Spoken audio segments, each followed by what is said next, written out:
மறந்தும் தயிருடன் இந்த உணவை சேர்க்காதீர்கள். ஆனியன் பச்சடி போச்சு, உஷார். நம் அன்றாட உணவில் தயிர் கிட்டத்தட்ட அனைவராலும் உட்கொள்ளப்படுகிறது. ஒரு சிலர் இது பாலை விட தயிரில் அதிக சத்துக்கள் இருப்பதாக நம்புகின்றனர். தயிர் இயற்கையிலேயே அதிக சத்துக்கள் நிறைந்த உணவுப் பொருள். Calcium, vitamin B2, vitamin B12, magnesium, potassium உள்ளிட்டவைகள் தயிரில் மிக அதிக அளவில் உள்ளன. இது உடலுக்கு மிகவும் நல்லது என்றுதான் சொல்ல வேண்டும். ஆனால் தயிருடன் தவறான கலவை சேர்ந்து உட்கொண்டால் சத்தான உணவு கூட ஆரோக்கியத்திற்கு தீங்கு விளைவிக்கும் என சொல்லப்படுகிறது. தயிரை சில உணவுப் பொருட்களுடன் சேர்த்து சாப்பிடக்கூடாது. அப்படி தயிரையே நமது உடலுக்கு கேடு விளைவிக்கும் வகையில் மாற்றம் செய்யக்கூடிய அந்த குறிப்பிட்ட உணவு வகைகளை நாம் தெரிந்து கொள்ளலாம். தயிரையும் வெங்காயத்தையும் ஒன்றாக சேர்த்து சாப்பிடும்போது ஒவ்வாமை, வாயு, அமிலத்தன்மை மற்றும் வாந்தியை ஏற்படுத்தும் என கூறப்படுகிறது. காரணம், தயிர் குளிர்ச்சியை ஏற்படுத்தும், வெங்காயம் நமது உடலுக்கு வெப்பத்தை தரும். இதன் விளைவாக இந்த இரண்டு உணவுகளையும் இணைப்பது நமது ஆரோக்கியத்திற்கு தீங்கு விளைவிக்கும்.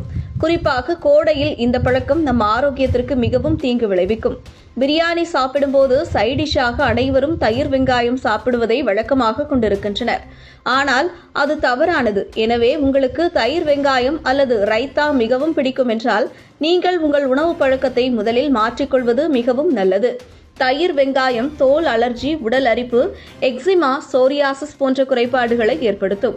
தயிரை வெள்ளரிவுடன் சாப்பிடவே கூடாது. இதனால் சைனஸ் பிரச்சனையுடன் இருமலும் வரலாம். தயிர் மற்றும் வெள்ளரி இரண்டும் குளிர்ச்சியான விளைவை கொண்டிருக்கின்றன. இது இருமல் மற்றும் சைனஸ் பிரச்சனைகளை தரும். தயிர் மற்றும் மீனின் கலவையும் தீங்கு விளைவிக்கும். அஜீரணம் மற்றும் வாயு மற்றும் அமிலத்தன்மையை ஏற்படுத்தும். இதன் விளைவாக தயிர் சாப்பிடும் போது அதே நேரத்தில் மீன் சாப்பிடக்கூடாது என கூறப்படுகிறது. அவற்றின் நன்மைகள் இருந்த போதிலும் ஒன்றாக உட்கொண்டால் மீன் மற்றும் தயிர் உடல்நல பிரச்சனைகளை ஏற்படுத்தும். இது தோல் பிரச்சனைகளை கூட உருவாக்கும். மாம்பழம் உடலுக்கு சூட்டை கொடுக்கும். அதே சமயம் தயிர் குளிர்ச்சியை அளிக்கிறது. இரண்டையும் ஒரே நேரத்தில் உட்கொள்வதால் தோல் பிரச்சனைகள் மற்றும் பிற சிக்கல்கள் ஏற்படலாம். இதனாலேயே மாம்பழத்தை தயிருடன் சாப்பிடக்கூடாது. இறைச்சியுடன் தயிர் சாப்பிடுவதை தவிர்க்க வேண்டும்.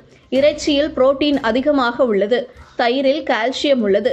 இப்படிப்பட்ட சூழ்நிலையில் இரண்டையும் சேர்த்து சாப்பிடுவதால் செரிமானத்தில் சிரமம் ஏற்படும். செரிமான அமைப்பை இது மோசமாக்கலாம். தயிரின் தன்மை புளிப்பாக கருதப்படுகிறது. வறுத்த உணவு கனமானது மற்றும் ஜீரணிக்க நேரம் எடுக்கும். இவை இரண்டையும் சேர்த்து சாப்பிட்டால் செரிமான பிரச்சனைகள் ஏற்படுவதோடு உடலுக்கும் பல பாதிப்புகள் ஏற்படுத்தும். இதேபோன்று பொரித்த உணவுகளுடனும் உளுந்தம் பருப்பு, இதேபோன்று தயிரில் உப்போ சர்க்கரையோ சேர்த்து சாப்பிட்டாலும் நமது உடலுக்கு தீங்கு விளைவிக்கும். எனவே தயிர் முக்கியமான அதிக சத்துக்களை கொண்ட ஒரு உணவு. ஆனால் அதனை தவறான கலவையுடன் சேர்த்து சாப்பிட்டால் நிச்சயம் நமது உடலுக்கு கேடு விளைவிக்கும் என்பதில் எந்த மாற்று கருத்தும் இல்லை. இதுபோன்ற முக்கிய நிகழ்வுகள், அரசியல் தகவல்களை ஆழமாக மாறுபட்ட கோணத்திலும் அறிந்து கொள்ள மறக்காமல் பாரத் மெயில் 24 பக்கத்தை பின்பற்றிக் கொள்ளுங்கள். உங்கள் ஒவ்வொரு ஆதரவும் இதுபோன்ற பல நிகழ்வுகளின் பின்னணியை அறிய உதவும்.